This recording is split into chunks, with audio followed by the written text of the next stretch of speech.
I'm Zack Snyder. Let's answer some questions from the internet. This is Filmmaking Support.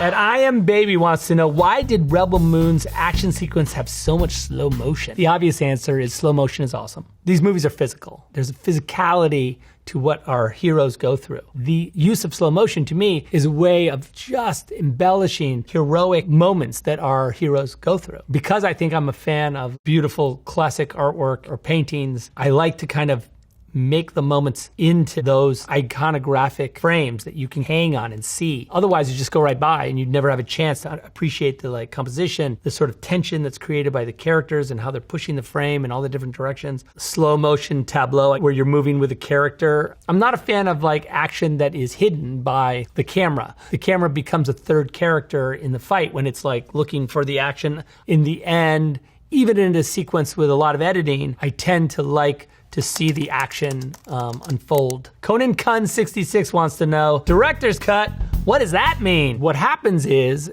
in the focus groups and in the studio screenings, people get ideas about the movie. And they're like, it's too long. You've got too many shots of this. You need to cut that out. And what happens is, inevitably, for me, the movie will get changed based on studio opinion and things like that.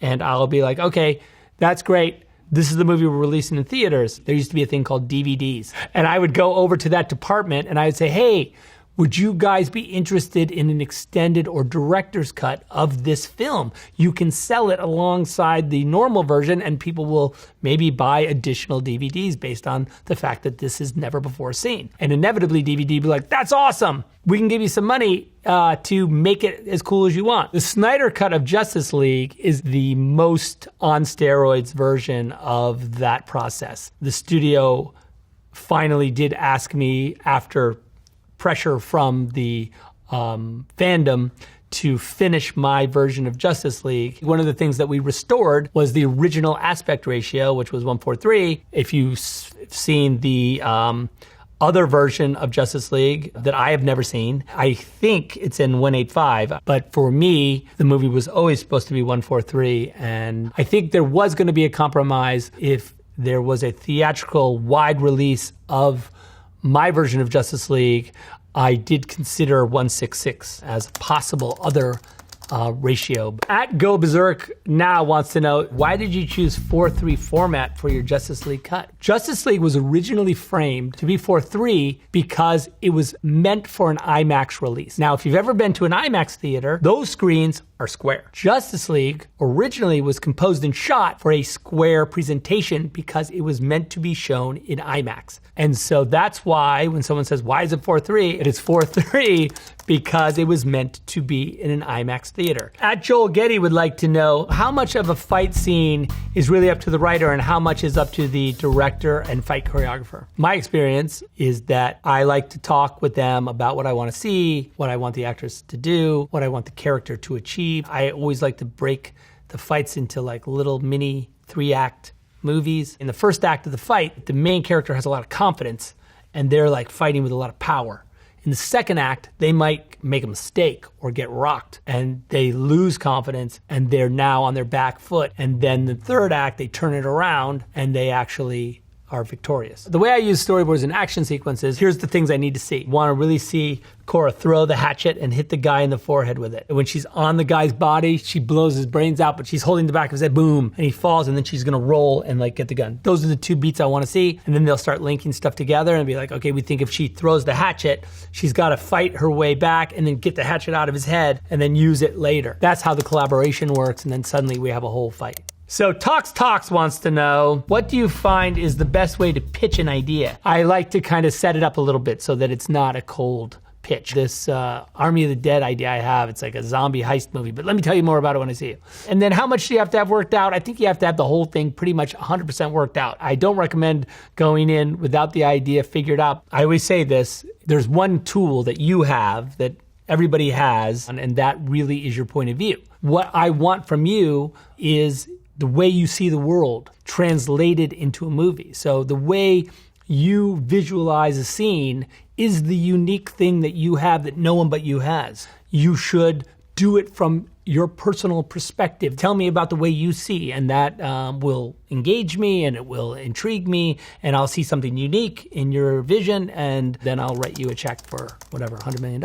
At Podcast Movement wants to know, what role does feedback from your audience play in shaping your creative decisions? There's three sort of ways we do it. A trusted group, where I would bring in like a bunch of my friends who I like their opinion and I trust their taste, and I ask them a series of questions after they watch the movie. Next is a friends and family screening. So you could have 200 people at that, and you show them the movie. I find friends and family are the hardest audience. You'd think that friends and family would be like, oh, they're going to be nice to the movie and say nice stuff. They don't. Then we do a general preview where we go out into the theaters and we show the movie to just a general audience. You know, you're walking by the theater and someone has a clipboard and goes, hey, do you want to come see this movie? And you go and watch it and you give them feedback. Mostly feedback from the audience is related to confusion about the story. Was it clear that that character was the character they were referring to? Or when they went from this location to that location, were you lost? Those are the three methods that we normally use. The sort of online feedback, I don't really look at that. If you actually start to look at the internet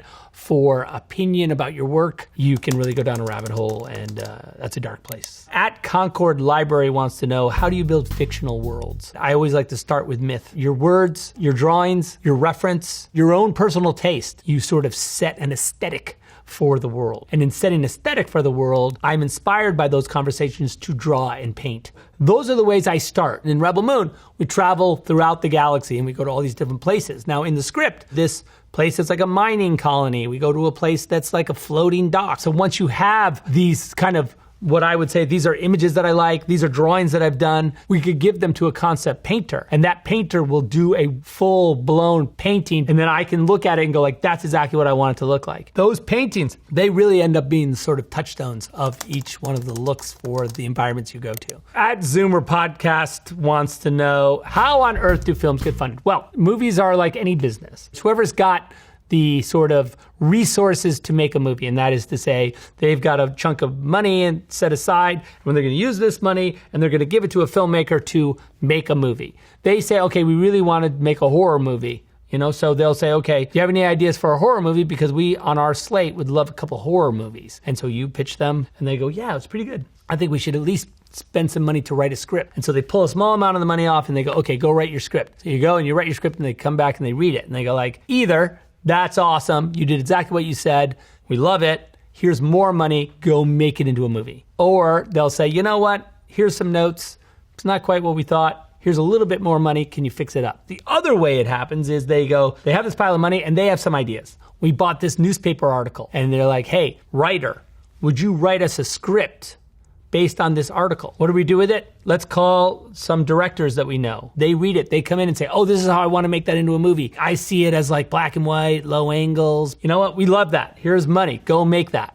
And then they would go and make it. There's also independent films, you know, where like the financing is not raised from a single source. That's mostly based on a script and a filmmaker together. So you go to different film festivals, different marketplaces, and you say like, I have an idea for a movie. Robert Downey Jr. wants to be in it, and I think it could be amazing. Based on that pitch, we can give you like $5 million. I'm like, okay, great. I'm going to put that in my bucket. Now I go pitch it again in another room, and they might have another 5 or European distribution or whatever. You can also raise enough money to shoot it that way, and you'd have a bunch of partners. At Capibana wants to know, for movies, how do directors decide which scenes to do in which order? This is my basic philosophy for what order to shoot the movie in. Page 1, shot 1. Shoot the movie in order as best you can. And so then the characters are growing or progressing along that same timeline as the film itself. If you're doing a super complicated fight scene, sometimes it's good to do it right off the top. What happens with action inevitably is it takes a long time. It requires a lot of training, choreography. The way that happens is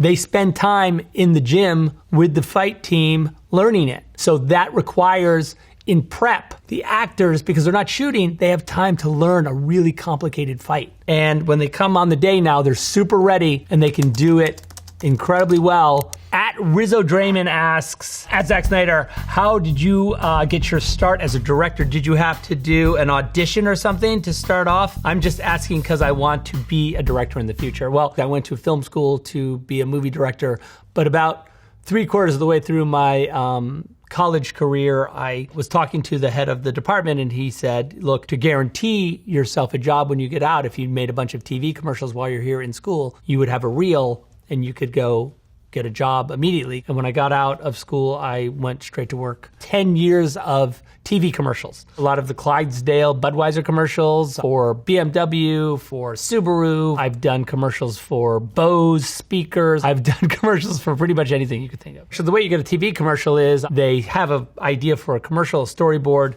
and they're like, you know what, Zack Snyder and this storyboard feel like a good match. Let's send it to him.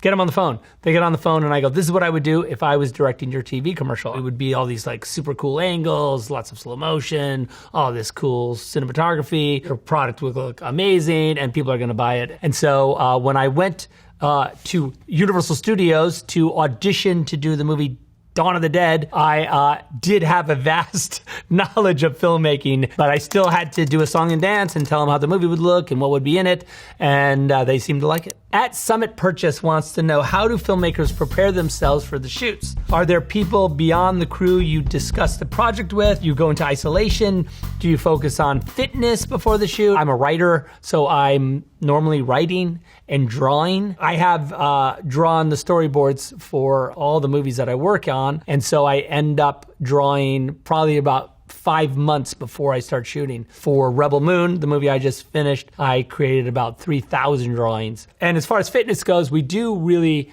work on our fitness before the movie starts. It does come in handy, especially like me. I operate the camera and I was the director of photography, so I'm running around all the time. Shooting a movie is a marathon and you need to be in the best shape you can because it's gonna wear you down. At Flowers For You wants to know, are film directors in charge of scripts like planning the whole movie out, or do film directors get hired after the movie's already completely written and planned out? There are times, like Man of Steel, where I got a script. Beyond the words, there was nothing planned. So of course, I've written half of the movies that I've directed, was very involved in all aspects of production, whether it be costume design or set design, cinematography. My last 2 movies, I also acted as the cinematographer. So not only was I the director, telling the actors what to say based on words I had written, but I was also making shots based on drawings that I had done. At John Sadler wants to know, is meddling studio executives are always painted as villains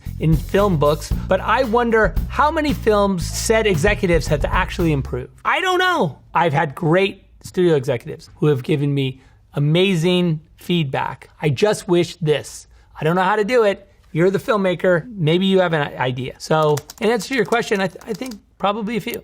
All right, so those are all the questions for today. Thanks for watching.